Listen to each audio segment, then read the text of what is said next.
신명기 279페이지, 신명기 11장 10절부터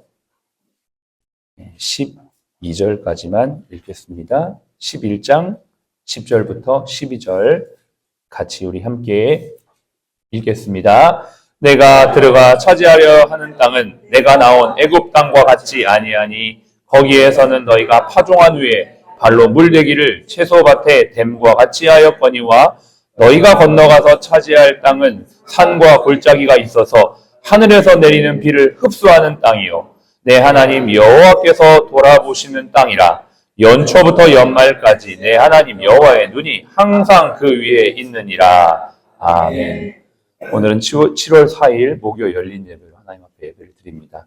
여호와께서 돌보아 주시는 땅이 되려면 이라는 제목의 말씀을 함께 나누겠습니다. 신명기, 우리가 읽었던 이 신명기 말씀은 모세의 고별 설교입니다. 모세가 마지막 이제 가나안 땅, 약속의 땅으로 들어가기 전에 모압에서 이스라엘 백성들에게 레위기 율법을 쭉 풀고 또 출애굽기 40년의 시간들을 쭉 돌아보면서 구술로서 설교하는 내용이 신명기입니다. 좀 이게 어렵죠. 원래 이 신명기라는 제목은 광야에서, 민수기가 광야에서고 신명기는 다시 한번 이 광야에서 있었던 이야기들을 설교 형식으로 풀어서 내는 장면이다 보니까 출애굽기와 레위기의 내용이 겹쳐서 나오는 경우가 있습니다. 그래서 왜 똑같은 내용이 또 나오나 이렇게 생각하시는 분들이 많을 텐데 설교, 구술이라고 이해하시면 되겠습니다. 오늘 읽었던 말씀은 하나님께서 이스라엘 백성들에게 주실 땅이 어떠한 땅인지에 대해서 잘 설명하고 있는 것이죠. 그러면서 애굽의 땅과 이제 들어가야 될 약속의 가나안 땅과 비교하면서 말하고 있습니다. 애굽의 땅은 어떠한 땅인가? 자, 우리 10절을 한번 보겠습니다. 내가 들어가서 차지하려는 땅, 이건 가나안 땅을 말하죠. 이 땅은 내가 나온 애굽 땅. 원래 이스라엘 백성들은 400년 동안 애굽에서 종살이를 했었죠. 그러니까 원래 400년을 애굽에 살았으니까 거의 애굽 사람과 같은 생활 습관과 어떤 형태를 가지고 있는 거죠. 근데 거기에서 나왔죠. 하나님의 약속의 땅으로 가서 하나님의 백성으로 이제 시작하기 전에 이제 모압이라고 하는 딱 들어가기 직전에서 이제 이 말씀을 하는 겁니다. 너희가 가는 그 약속의 땅은 너희가 400년 살았던 애굽 땅과 같이 아니하다. 그 애굽 땅의 특징이 10절 뒤에 또 나오기에 거기에서는 애굽 땅에서는 너희가 파종한 후에 발로 물대기를 채소밭에 댐과 같이 하였거니와. 이 말이 무슨 말이냐면 그 애굽은 비가 잘 내리지 않는 땅이었습니다. 그래서 나일강을 끌어다가 관계시설을 해서 그 물을 갖다가 끌어서 농사를 지었죠. 근데 옛날에는 수차라고 해서 발로 이렇게 밟아서 물을 이렇게 논으로 흘려보내는 역할을 하는 그런 관계시설이 있었습니다. 그래서 이 애굽 땅에서는 농사 지을 때 어떻게 해요? 수차로 발로 밟으면서 물을 댔다는 거예요. 지금 이 설명을 지금 하고 있는 겁니다. 너희가 발로 물대기를 채소밭에 댐과 같이 하였다. 그러나 너희가 가야 될 이 약속의 땅 가나안은 어떠한 땅이냐? 11절에 나오는 것이죠. 너희가 건너가서 차지할 땅은 산과 골짜기가 있어서 하늘에서 내리는 비를 흡수하는 땅이다. 이렇게 말하고 있습니다. 이게 어떤 의미냐? 어떤 관계시설을 할 수 있는 여건이 아니라는 겁니다. 산도 골짜기도 이렇게 험한 산지가 있다 보니까 이렇게 수차를 이용한다든지 관계시설을 할 수 있는 그러한 형태의 땅이 아니라 우리나라로 치자면 비가 내리도록 천수답을 만들어서 그 천수답처럼 농사를 지을 수밖에 없는 형태의 땅이 바로 이 가나안 땅이라고 말하고 있는 것입니다.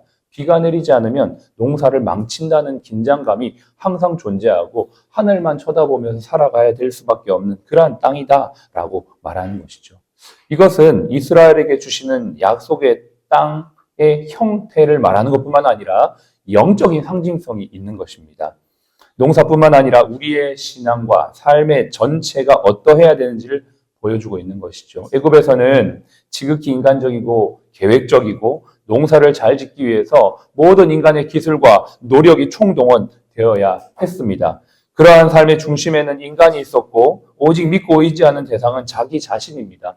심지어 신이 있다고 해도 자기의 농사가 잘 되기 위해서 존재하는 것입니다. 모든 신들은 그냥 그저 그 신을 경배하는 대상이 아니라 그 궁극적인 목적은 내 농사가 잘 되기 위해 존재하는 것이죠. 그러니까 철저히 인간 중심적인 사회가 애굽의 모습이었습니다. 그러나 가나안 땅은 벌써부터 하나님 중심이 될 수밖에 없는 겁니다. 하나님이 은혜를 주지 않으면 농사도 생존도 불가능한 것이 바로 이 가나안 땅이었던 것입니다. 하나님의 은혜가 날마다 필요합니다. 날마다 하나님을 바라고 의지해야 되는 것입니다. 하나님의 은혜의 특징은 비축하거나 어제 받은 은혜로 오늘을 살아갈 수가 없다라는 것이 하나님의 은혜의 특징인 거죠. 그래서 하나님은 이 이스라엘 백성들을 40년 동안 훈련시키면서 광야에서 40년, 그것을 왜 훈련시켰냐? 400년 동안 애굽 땅에서 살았던 하나님 없이 모든 인간적인 지혜와 내 노력으로 살았던 삶의 형태를 다 버리게 하는 과정이었습니다. 그래서 양식도 어떻게 했습니까? 날마다 주시는 만나를 공급받으며 살아갈 수밖에 없었던 것이죠.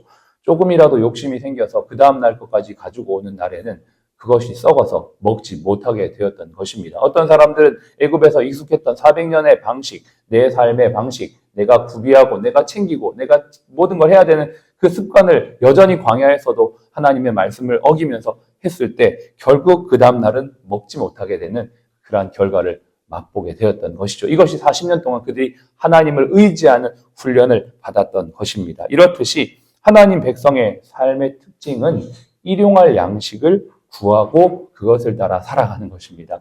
오늘의 은혜는 오늘의 은혜고 내일의 은혜는 또 내일의 은혜입니다. 어제 받은 은혜로 우리 오늘을 살아갈 수가 없습니다. 물론 이 말은 아무 준비도 안 하고 하늘만 쳐다보고 살아가라라는 말이 절대 아니죠. 모든 공급과 삶의 인도자가 누구냐라는 것을 잊지 말라는, 그분이야말로 하나님이시며 그분이야말로 우리를 진짜 먹이시고 우리를 입히시는 근본적인 분이다라는 이 진리를 잊지 않고 살아가는 삶을 살아가야 된다라는 것을 말하는 것입니다. 예수님도 누가복음 12장 24절에 하늘에 나는 까마귀를 누가 먹이느냐? 그는 심지도 않고 거두지도 않는다. 골방도 없지만 창고도 없지만 하나님께서 기르신다라고 말씀하십니다. 그러면서 너희는 그들보다 더 귀하지 아니하냐? 너희를 기르고 너희를 입히고 너희를 책임지는 분이 누구냐? 바로 하나님이라는 것을 잊지 말도록 하는 것이 하나님이 우리에게 말씀하시는 것이고, 동시에 주기도문에서도 기도를 가르쳐 주시죠. 이렇게 기도하라 라고 말씀하시면서 하늘에 계신 우리 아버지 이름이 거룩히 여기에 받으시오며 나라가 임하시오며 뜻이 하늘에서 이루어진 것처럼 땅에서도 이루어지이다. 그 다음에 오늘 우리에게 일용할 양식을 주옵시고, 오늘 우리가 먹을 일용할 양식을 구하라라고 그렇게 알려주시는 거예요. 그러니까 우리는 오늘도 하나님의 은혜를 힘입어 살아갈 수가 있는 것이고, 또 히브리서 4장 16절은 때를 따라 도우시는 하나님의 은혜를 얻기 위하여 은혜 보좌 앞으로 담대히 나아가라. 때를 따라 오늘도 우리에게 필요한, 우리 때에 필요한, 지금의 때에 필요한 은혜가 있겠죠. 그것을 구하라라고 하는 것이 하나님의 말씀입니다. 조금만 더 11절을 깊이 있게 묵상을 해보겠습니다. 이 11절, 너희가 건너가서 차지할 땅은 산과 골짜기가 있어서 하늘에서 내리는 비를 어떻게 하는 땅입니까? 흡수하는 땅입니다. 예, 하늘에서 비가 내리면 없어지는 것 같아요. 요즘에 이제 장마 기간이라 비가 확 오면은 저희 집은 이제 아스팔트와 그냥 땅이 공존하는데요. 아스팔트는 물을 흡수하지 못해서 물이 싹 다 흘러가 버려요. 근데 땅은 물을 쫙 흡수합니다. 되게 신기해요. 그래서 다음 날 비가 멈추면 아스팔트는 다 말라 있는데 땅은 촉촉합니다. 물을 머금고 있기 때문입니다. 저는 그걸 보면서 우리의 신앙이 과연 무엇인가? 우리의 본질이 무엇인가? 우리는 어떻게 지어졌습니까? 흙으로 지어졌죠. 우리는 아스팔트가 아닙니다. 우리는 하나님이 주신 은혜의 비를 흡수하고 살아가는 자들입니다. 그래서 기본적으로 은혜의 비가 왔을 때 우리의 마음이 촉촉해지는 것이고, 은혜를 날마다 받으면 그게 땅속으로 싹 스며들어서 없어지는 것 같아도 이 말씀에 보면은 땅 속에 흡수한다라고 말하죠. 여러분 잘 아시다시피 땅에 물이 싹 흡수하면 그 밑으로 뭐가 생기냐면 지하수가 생깁니다. 눈에 보이지 않지만 분명히 존재합니다. 그 지하수가 때를 따라 하나님께서 공급해 주실 은혜라고 오늘 이 11절에선 말하고 있는 것입니다. 비축해져 있는 겁니다. 물론 눈에 보이지 않기 때문에 마음대로 끌어다 쓸 수는 없지만 하나님은 가장 적절한 시스템을 마련해 놓으셔서 때를 따라 우리에게 필요한 은혜의 단비를 준비해 놓고 있다가 공급해 주시는 그런 완벽한 시스템이 바로 가나안 땅이라는 겁니다. 저와 여러분들은 애굽 땅이 아니죠. 가나안 땅인 줄로 믿습니다. 뿐만 아니라 하나님 하늘에서도 물 저장고를 준비해 놓고 있습니다. 그래서 성경에 보면 하나님께서 때를 따라 이른 비와 늦은 비를 주신다라고 말씀하고 있는 것을 봅니다. 보이지 않는 땅의 저장고뿐만 아니라 하늘의 저장고에서 하나님께서 때를 따라 은혜를 주시며 나아가는 것이죠. 그러므로 오늘 우리는 이 하루의 삶을 살면서 하나님을 향한 감사와 신뢰와 순종으로 나가면 되는 것입니다. 이 아침 예배가 그래서 우리에게는 참 중요한 가치고 저는 훈련이다라고 생각합니다. 하나님이 40년 동안 이스라엘 백성들을 그렇게 훈련시키셨던 것처럼 우리도 날마다 주님을 바라보며 날마다 주님 앞에 나아가는 이 아침에 하늘로부터 내려오는 은혜를 덧입는 분들이 더욱더 많아질 수 있기를 바랍니다. 그럴수록 우리는 우리의 진짜 주인, 이 일터의 진짜 주인이 하나님이신 것을 인정하게 되고 또 각 사람의 그 영적인 창고가 하나님의 담비로 채워지게 될 것입니다. 그것은 선한 영향력으로 또 흘러가게 될 줄로 믿습니다. 저와 여러분들이 이 아침이 그렇게 되기를 간절히 사모하고 소망합니다. 오늘도 일터 선교사로 살아가는 여러분들을 주의 이름으로 축복합니다. 기도하겠습니다.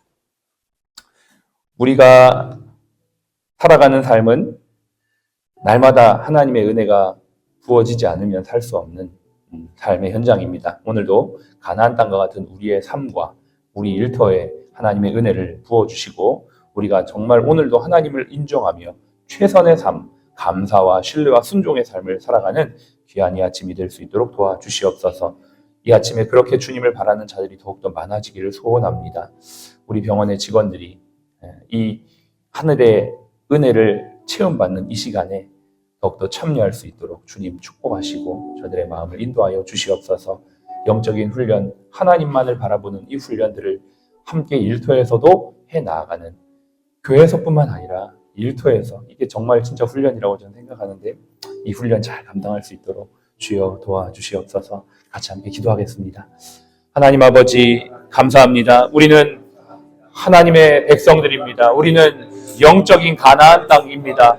하늘로부터 내려오지는 은혜를 덧입고 그 은혜를 머금어서 때를 따라 도우시는 하나님의 은혜 안에 살아가는 자들입니다.